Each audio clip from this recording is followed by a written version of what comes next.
जब अपनी पर बीतती है ना तब पता चलता है। चीन समझौता समझौता चिल्ला रहा है भारत के सामने। कौन से एग्रीमेंट की बात कर रहा है? भारत और अमेरिका की फौज को देखकर इतना क्यों बौखलाया है? 2020 में भारत भी उसी एग्रीमेंट की बात कर रहा था। उस समय चीन ऐंठ कर निकल गया था और अब मौका ऐसा आया है कि चीन याद दिला रहा है भारत को एग्रीमेंट्स के बारे में। जानेंगे क्या है मामला। वहीं क्या पाकिस्तान का नया जनरल आसिम मुनीर भारत पर हमला करेगा? जानेंगे क्या कुछ चल रहा है जियोपॉलिटिक्स में। आइए जानते हैं इन खबरों को विस्तार से। गलवान कांड जब हुआ था और उससे पहले जब दोनों ही देश की सेनाएं आमने सामने थी, तब भारत ने चाइना को याद दिलाया था। भारत ने कहा था कि हमने 1993-1996 में एग्रीमेंट किया था, उस एग्रीमेंट के तहत आप ऐसा नहीं कर सकते हो। दरअसल 2020 में पूर्वी लद्दाख की सीमा के पास चीन ने अपने सैनिकों की संख्या अचानक से बढ़ानी शुरू कर दी थी। तब भारत ने इस बात को कहा था कि आपने कहा था,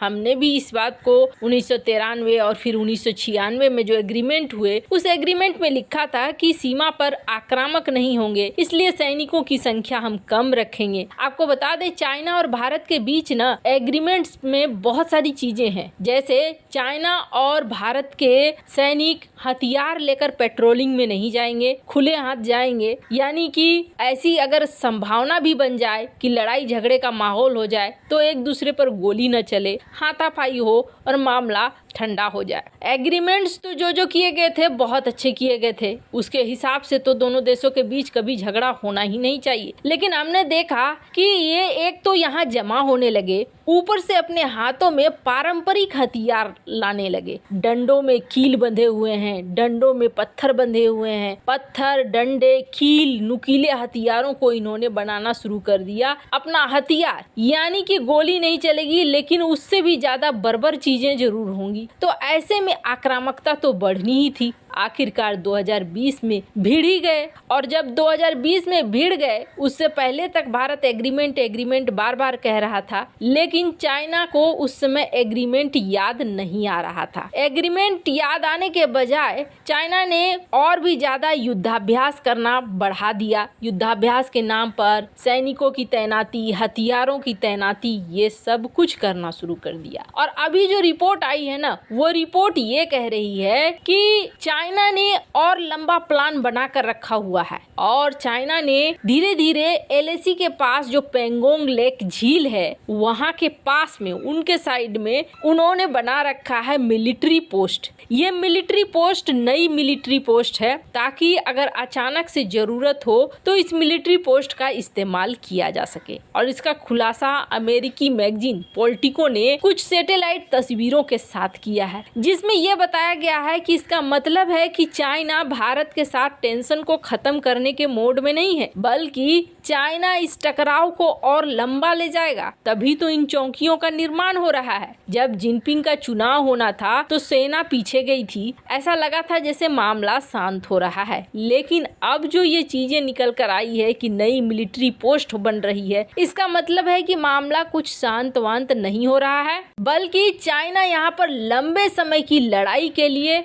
अपना फॉरवर्ड कमांड पोस्ट बना रहा है। ये ढांचा देखकर ही लग रहा है जैसे कि एक फॉरवर्ड कमांड पोस्ट है, और यहाँ पर अपनी सैन्य गतिविधियों को आसान बनाने के लिए चाइना इस तरह की तैयारी कर रहा है। 1962 की लड़ाई के बाद चाइना और भारत में ये कहें कि जो जमीनी इलाके हैं वहाँ टेंशन शुरू से था। पहले ये चीजें निकल कर नहीं आती थी, चाइना हर साल कुछ न कुछ जमीन दबाता रहता था, पर हाँ अब ये चीजें निकल कर आती हैं क्योंकि भारतीय सेना प्रतिरोध करती है, रोक लगाती है। और इसके पीछे कारण है कि हमारा नेतृत्व बहुत सही है, और नेतृत्व उन्हें खुला हैंड देता है कि आप रोको इस तरीके से जमीन कब्जाने से। इसलिए सेना अपनी ताकत को भी दिखाती है। खैर, भारत भी अपनी तैयारियों को मजबूत रख रहा है, क्योंकि भारत यकीन नहीं करता है चीन पर, और इसका सबसे बड़ा एग्जाम्पल है उत्तराखंड में चीन सीमा से 100 किलोमीटर दूर भारत और अमेरिका का सैन्य अभ्यास चल रहा है। इस युद्धाभ्यास को नाम भी दिया गया है युद्ध अभ्यास। और आपको बता दें, ये ऐसा पहली बार नहीं है। हालांकि इधर हाल के दिनों में कई बार हो चुका है, लेकिन पहले ऐसा नहीं होता था कि चीन से सिर्फ 100 किलोमीटर किलोमीटर दूरी पर इस तरीके का युद्धाभ्यास हो। वैसे दोनों देशों के बीच 18वां संस्करण है। अब चीन को मिर्ची इस बात को लेकर ही लग गई है कि ये युद्धाभ्यास LAC के करीब किया गया है। अब चीन भारत को याद दिलाने लगा है कि हमने जो बॉर्डर समझौते किए थे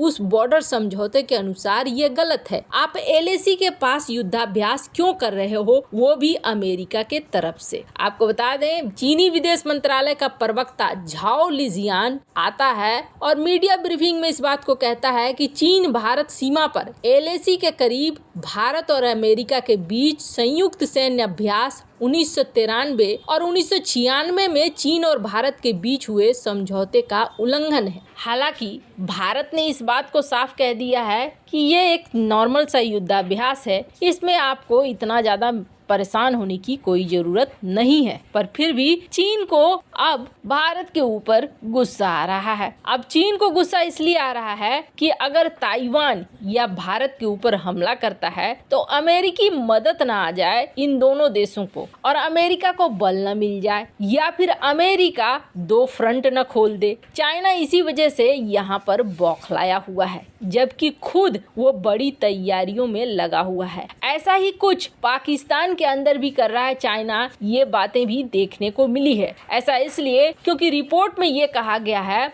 कि भारत के पास जो ये जिबूती बेस है, चाइना ने यहाँ पर बेस बना रखा है और बहुत जल्द कहा जा रहा है कि चाइना अपने एयरक्राफ्ट कैरियर की तैनाती यहाँ पर करेगा। तो वहीं पाकिस्तान के अंदर भी बेस बनाने में लगा हुआ है चाइना, और बेस बनाकर भारत को चारों तरफ से घेरने की कोशिश में भी लगा रहेगा। वैसे आपको बता दें, कहा यह भी जा रहा है कि असीम मुनीर जो इस वक्त बना है सेना अध्यक्ष, जब सेना अध्यक्ष का चुनाव हो रहा था पाकिस्तान में, तो इस बात को लेकर बहुत ज्यादा ध्यान दिया जा रहा था कि एक ऐसे शख्स को सेना प्रमुख बनाया जाए जिसको भारत के बारे में बहुत ज्यादा नॉलेज हो। और कहा जा रहा है कि आसिम मुनीर को चुनने के पीछे यही कारण है कि इसको माना जाता है कि ये कश्मीर का एक्सपर्ट है। भारत की तरफ से POK को लेकर कई बयान दे दिए गए हैं, जिसका मतलब साफ है कि POK पर एक्शन होगा। ऐसे में पाकिस्तानी सेना तैयार रहे, इसलिए भी ऐसा चाहा गया कि आसिम मुनीर को ही बनाया जाए। वैसे आपको बता दें, 2018 में ये इंटेलिजेंस एजेंसी ISI का मुखिया बना और उसके बाद ये सुर्खियों में रहने लगा, क्योंकि 2018 में ये ISI का मुखिया बना और अपने आप की काबिलियत साबित करने के लिए इसने 2019 में पुलवामा आतंकी हमला किया। अब सवाल ये उठता है कि जो भारत के साथ सीज फायर है, क्या ये सीज फायर खत्म होगा? और सीज फायर खत्म करके मुनीर अब अपने आप को काबिल बताने के लिए भारत के साथ हमला करेगा। आपको बता दें, एक बार गर्मा गर्म बहस हो गई थी अजीत डोभाल और जनरल मुनीर के बीच में, जब पुलवामा हमला हुआ था, तब जब अभिनंदन वर्तमान को कहा था पाकिस्तान ने, तब डोभाल ने कहा था कि हम आतंकवाद के खिलाफ अपनी कार्रवाई जारी रखेंगे। तो उधर से मुनीर को लगा था कि कहीं भारत मिसाइल न दाग दे, तो उसने कह दिया था अगर भारत ने एक मिसाइल दागी